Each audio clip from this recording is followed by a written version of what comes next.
Sir, தமிழ்நாட்டிலே வந்து பாஜக தலைவர்கள், சில தலைவர்கள் வந்து அரசல் புரசலாக பேசினாங்க. 2026 வந்து கூட்டணி ஆட்சி தான் அப்படின்னு சொல்லிட்டு. திடீர்னு வந்து அதுக்கு மறுப்பு வந்தது. அதிமுக தரப்பில் அதை மறுத்தாங்க. ஆனால் மத்திய உள்துறை அமைச்சர் அமித்ஷா அவர்கள் வந்து திட்டவட்டமாக சொல்லியிருக்காரு, 2026 இருந்து அதை நாங்கள் அங்கம் வகிப்போம் அப்படின்னு சொல்லியிருக்காரு.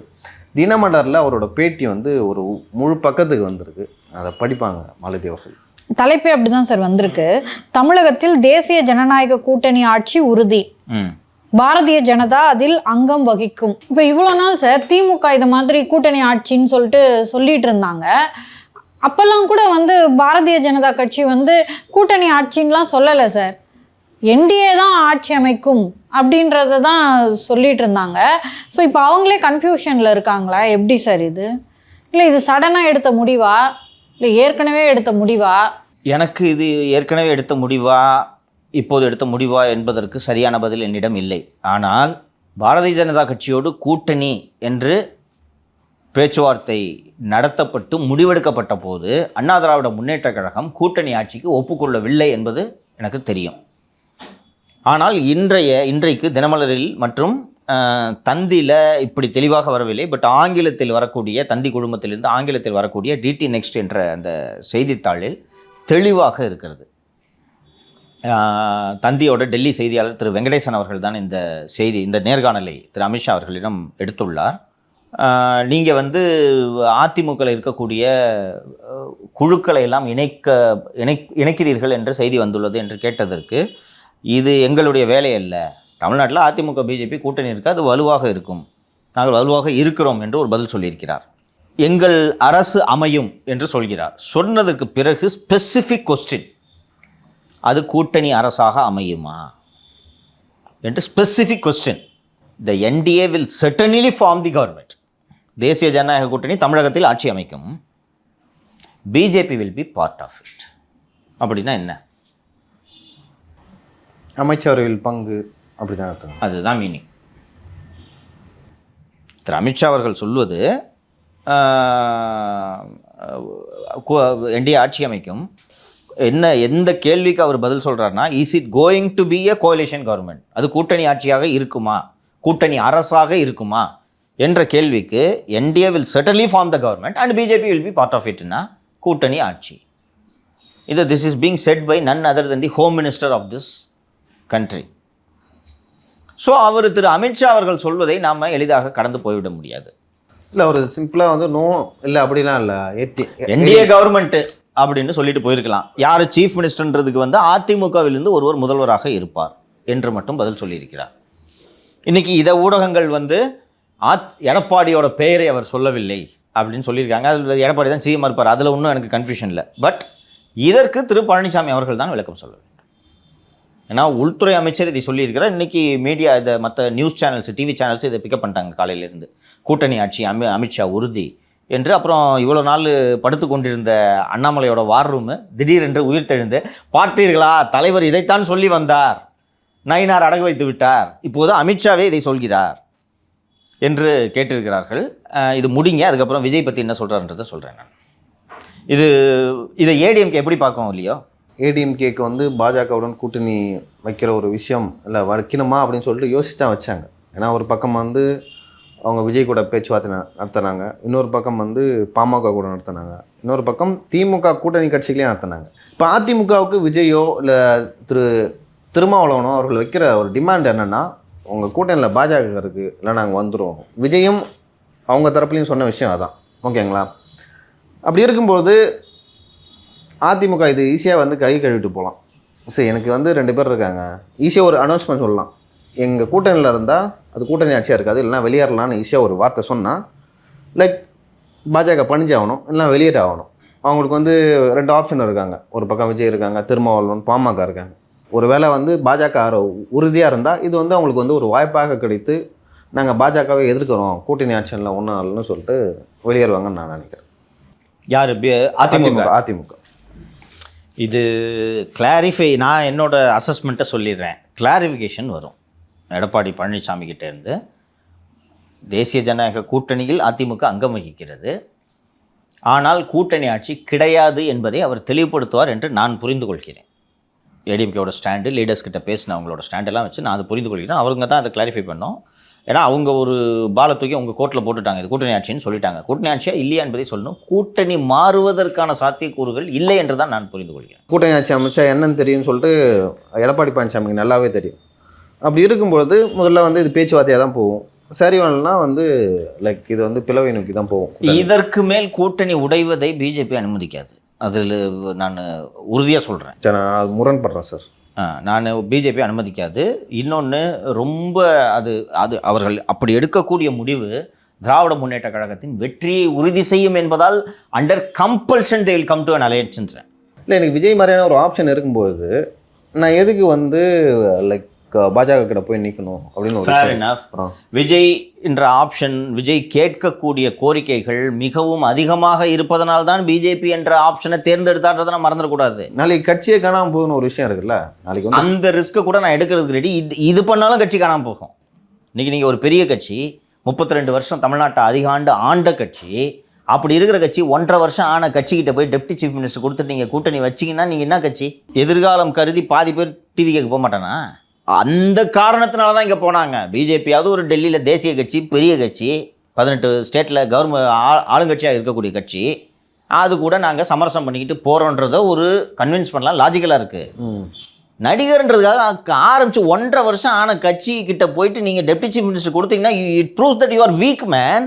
Week sir. நீங்கள் வந்து பாஜகவையும் விஜயையும் கம்பேர் பண்ணும். யார் வந்து லைக் எப்படி சொல்கிறது, யார் வந்து பெரிய தொல்லையா இருக்க மாட்டாங்க ஃபியூச்சரில் அப்படின்னு நீங்கள் பார்க்கணும். இப்போ விஜய் வந்து தொடர்ந்து இப்போ வெற்றி பெற்றாலும் தோல்வி வந்தாலும் சினிமாவுக்கு போக மாட்டார்னு நம்மளால சொல்ல முடியாது. ஓகே, நாளைக்கு சினிமாவில் போகலாம், அதில் கவனம் செலுத்தலாம், அரசியலில் கவனம் செலுத்தாமல் விட்டுருவார் அப்படின்னு வச்சுக்கிங்களேன். நான் துணை முதல்வரே கொடுக்குறேன், ஓகேங்களா. அந்த 5 வருஷத்தில் வந்து நான் வந்து அந்த கட்சி எனக்கு அந்த அடுத்த 5 வருஷம் தான் முக்கியம். அதுக்கப்புறம் வந்து திமுகன்ற ஒரு கட்சி இருக்குது, அங்கே யார் தலைமைன்னு ஒரு விஷயம் உருவாகும். அப்படி உதயநிதி வந்தாலும் ஈஸியாக வந்து ஏடிஎம்கே வந்து சமாளிக்கலாம். திரு அமித்ஷா அவங்களுக்கு 2029 தான் வந்து இலக்கு. சரி, இந்த சட்டமன்ற தேர்தலில் வந்து அவங்க கான்சென்ட்ரேட் பண்ணல அப்படின்னு சொல்லிட்டு இருந்தோம். இப்போ சடனாக இப்போ ஏன் இந்த மாதிரி மாற்றி பேச வேண்டிய தேவை என்ன இருக்கு? கரெக்டாக கேட்டீங்க. எனக்கு கிடைத்த தகவல்களை பகிர்ந்து கொள்கிறேன். கோவையில் கடந்த 2 நாட்களாக நேற்றோடு முடிவடைந்து விட்டது பிராந்தம் அண்ட் சேத்திரம் பைத்தக் நடந்தது. பிராந்தம் அண்ட் சேத்திரம் பைத்தக்னா தமிழகம், கேரளம் மற்றும் புதுச்சேரி ஆகிய 3 மாநிலங்களுக்கான ஆர்எஸ்எஸோட முக்கிய பிரமுகர்களோட கூட்டம். அதில் ரெப்ரசன்டேட்டிவ்ஸ் வந்தாங்க. ஆர்எஸ்எஸ் தலைமையகமான நாக்பூரிலிருந்து தலைமையக பிரதிநிதிகளாக சுனில் அம்பேத்கர் மற்றும் சுனில் தேஷ்பாண்டே ஆகியோர் வந்திருக்கின்றனர். அந்த கான்ஃபரன்ஸ் முடிஞ்ச மறுநாள் வரக்கூடிய நேர்காணலில் திரு அமித்ஷா அவர்கள் இதை சொல்லியிருக்கிறார். இது இரண்டையும் இணைத்து பார்க்க வேண்டும் என்று நான் புரிந்து கொள்கிறேன். கேட்ட கேள்வி, இதெல்லாம் ஒத்துக்கிட்டு தானே வந்தாங்க, இன்னைக்கு ஏங்க திடீர்னு இப்படி பண்ணுறாங்க அப்படின்னு கேட்குறீங்க. இதோட நீட்சி என்று நான் பார்க்கிறேன். ஆர்எஸ்எஸ் நம்மை காலூன்ற விடாமல் செய்யும் ஒரு மாநிலம் தமிழகம். தொடர்ந்து நமது கொள்கைகளை, நமது இந்துத்துவாவை புகுத்த முடியாமல் இருக்கக்கூடிய ஒரு மாநிலம் தமிழகம். இந்த மாநிலத்தில் 1991 முதல் கூட்டணி வைத்து ஒரு எம்எல்ஏவோ 2 எம்எல்ஏவோ நாம் 2 எம்பிகளோ 3 எம்பிகளோ நாம் தொடர்ந்து பெற்று வருகிறோம். ஆனால் ஆட்சி அதிகாரத்தில் நாம் இதுவரை பங்கெடுக்கவில்லை.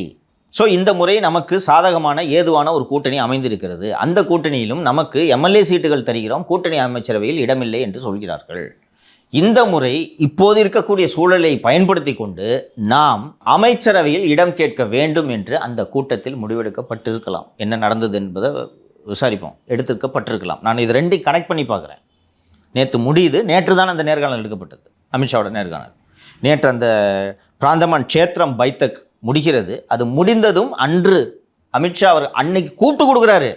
அமித்ஷா பேட்டி சும்மா நீங்கள் போனவனெலாம் கிடைக்காது இல்லையா? டெல்லியில் ஒரு வெங்கடேசனையும் தினமலர்லேருந்து வெங்கட்ராமனையும் கூப்பிட்டு தான் அமித்ஷா ஆஃபீஸ்லேருந்து கொடுக்குறாங்க. அப்போ 2 கனெக்ட் பண்ணுங்க. அவங்க முடிவு பண்ணிட்டாங்க இது வந்து இன்னைக்கு செய்தியாக வெளியே வரணும் அப்படின்றத. இப்போவே வரணும். அதிமுக ரியாக்ஷன் இதுக்கு என்னவா இருக்கும்? ஏதாவது சலசப்பு இருந்துச்சுன்னா சீக்கிரமே முடிச்சுக்கலாம். ஸோ இது எங்கள் பொசிஷன், நீங்கள் சொல்லுங்கள் என்பது ஆர்எஸ்எஸ் உடைய நிலைப்பாடாக இருக்கலாம். இது எப்படி அன்ஃபோல்ட் ஆகுதுன்றதை நம்ம வரக்கூடிய நாட்களில் தான் பொறுத்திருந்து பார்க்கணும். இதுக்கு இப்போ காலையில் இன்றைக்கி இப்போ நம்ம ரொம்ப சீக்கிரமாக இன்றைக்கி படப்பிடிப்பு நடத்தி கொண்டிருக்கிறோம். செய்தி வெளியே வந்து விட்டது. அண்ணா திராவிட முன்னேற்ற கழகத்திலிருந்து என்ன இதற்கான எதிர்வினை என்ன, எப்படி இதை உள்வாங்குகிறார்கள், என்ன பதில் தெரிவிக்கிறார்கள்ன்றது நம்ம அடுத்தடுத்த நிகழ்ச்சிகளை விரிவாக பேசுகிறோம். என்னவாக வந்து அவங்க எக்ஸ்பிரஸ் தேல் ரெசிஸ்ட் மேன், தேல் ரெசிஸ்ட். நான் அந்த ஏடிஎம்கே அண்ட் லீடர்ஸை புரிஞ்சு வச்சுக்கிட்டது வரைக்கும் சொல்கிறேன். தேல் ரெசிஸ்ட். கூட்டணி ஆட்சி கிடையாது. இன்னொன்று இல்லை, ஏன்னா ஃபர்ஸ்ட் மீட்டிங்லேயே அமித்ஷா வந்து கூட்டணி ஆட்சி அப்படிலாம் சொல்லலை. இல்லை, அன்னைக்கு வந்து ரிசல்ட்டுக்கு பிறகு தான் இதை பற்றிலாம் பேசணும், இப்போ பேச வேண்டிய தேவையில்லைன்ட்டு அன்றைக்கி இந்த ஐடிசி கிராண்டில் எடப்பாடியோட கொடுத்த ப்ரெஸ் மீட்டில் திரு அமித்ஷா அவர்கள் சொன்னார். ஸோ நீங்களும் கேட்டது அதுதான் இல்லையா? அன்றைக்கி அப்படி சொன்னாங்க. இன்றைக்கி ஏங்க திடீர்னு இந்த இது வருதுன்னு, இது இந்த பிராந்தமன் சேத்திரம் பைத்தக்கோட ரியாக்ஷனாக இருக்கலாம், ஆர்எஸ்எஸோட அழுத்தத்தின் காரணமாக இது நடைபெற்றிருக்கலாம். இதற்கு அதிமுகவின் எதிர்வினை என்னன்றதை நம்ம இனிமேல் தான் பார்க்கணும். நீங்கள் ஒரு லியோ கேட்ட கேள்விக்கான பதில் தே வில் ரெசிஸ்ட். இன்னொன்று 100 சீட்டில் நிற்கிறாங்க, குறைஞ்சது 150 சீட்டில் நிற்பாங்க. 120 தொட்டுறாங்கன்னு வச்சுக்கோங்க. 120 தொட்டா நான் ஏன் இப்போ கூட்டணி ஆட்சிக்கு போனோம்? 96 எம்எல்ஏ வச்சுக்கிட்டு ஒரு கட்சி ஒரே ஒரு அமைச்சரவை கூட வேறு கட்சிக்கு கொடுக்காமல் ஆட்சி நடத்தி 5 ஆண்டுகள் ஆட்சி நடத்திய மாநிலம் தானே இது, இல்லையா? வெறும் 96 எம்எல்ஏ. எனக்கு தெரிஞ்ச சுதந்திரம் அடைந்ததிலிருந்தே அந்த கான்செப்ட் தமிழ்நாட்டில் இல்லைல்ல. Yes man. அப்போது 32 ஆண்டுகள் தமிழ்நாட்டை ஆண்ட ஒரு கட்சி எதுக்கு அதை ஒத்துக்கணும்? இப்போ ஏன் ஒத்துக்கணும்னு சொல்லுங்கள். நாங்கள் ஆட்சிக்கு வரணும், டெஸ்பரேட்டாக இருக்கோம், உண்மை தான். அதுக்காக தேர்தலுக்கு முன்னாடியே கூட்டணி ஆட்சி இப்போ ஏன் வந்து விஜய்க்கு போகல?